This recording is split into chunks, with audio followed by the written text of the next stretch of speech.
दोस्तों, कीचड़ से जैसे कमल उत्पन्न होता है, वैसे ही असुर जाति में भी कुछ भक्त उत्पन्न हो जाते हैं। भक्तराज प्रहलाद का नाम प्रसिद्ध है। गयासुर भी इसी कोटि का भक्त था। बचपन से ही गय का हृदय भगवान विष्णु के प्रेम से ओतप्रोत रहता था। उसके मुख से प्रतिक्षण भगवान के नाम का उच्चारण होता था। गयासुर बहुत विशाल था।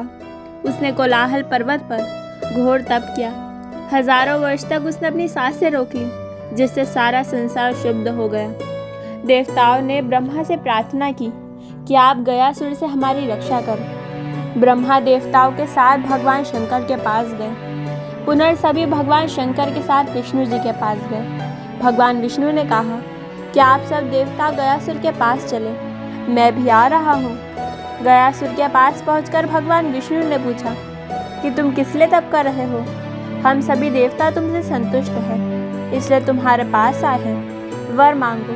तब गयासुर ने कहा कि मेरी इच्छा है कि मैं सभी देव, द्विज, यक्ष, तीर्थ, ऋषि, मंत्र और योगियों से बढ़कर पवित्र हो जाऊं। देवताओं ने प्रसन्नतापूर्वक गयासुर को वरदान दे दिया।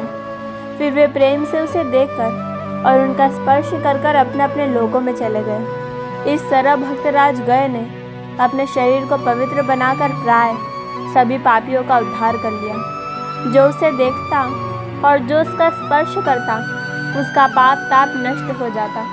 इस तरह नरक का दरवाज़ा भी बंद हो गया। भगवान विष्णु ने अपने भक्त के पवित्र शरीर का उपयोग सदा के लिए करना चाहा। किसी का शरीर तो अमर नहीं रह सकता। गय के उस पवित्र शरीर के पात के बाद प्राणियों को उसके शरीर का यह लाभ नहीं मिलता। अतः भगवान ने ब्रह्मा को भेजकर उसके शरीर को मंगवा लिया। गयासुर अतिथि के रूप में आए हुए ब्रह्मा को पाकर बहुत प्रसन्न हुए और उसने अपने जन्म और तपस्या का सफल माना। ब्रह्मा ने कहा कि मुझे यज्ञ करना है। इसके लिए मैंने सारे तीर्थों को ढूंढ डाला, परंतु ऐसा कोई तीर्थ नहीं हुआ जो तुम्हारे शरीर से बढ़कर पवित्र हो। अतः यज्ञ के लिए तुम अपना शरीर दे दो। यह सुनकर गयासुर बहुत प्रसन्न हुआ और वह कोलाहल पर्वत पर लेट गया। ब्रह्मा यज्ञ की सामग्री के साथ वहां पधारे।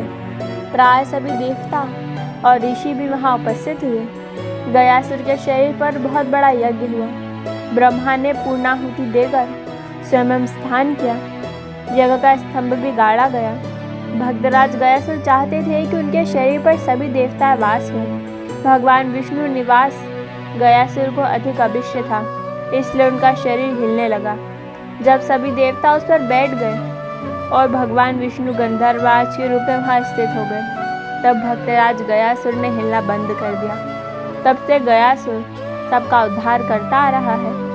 यह एक भक्त का विश्व के कल्याण के लिए एक अद्भुत अवदान है। यह पूरी कथा वायु पुराण में मिलती है।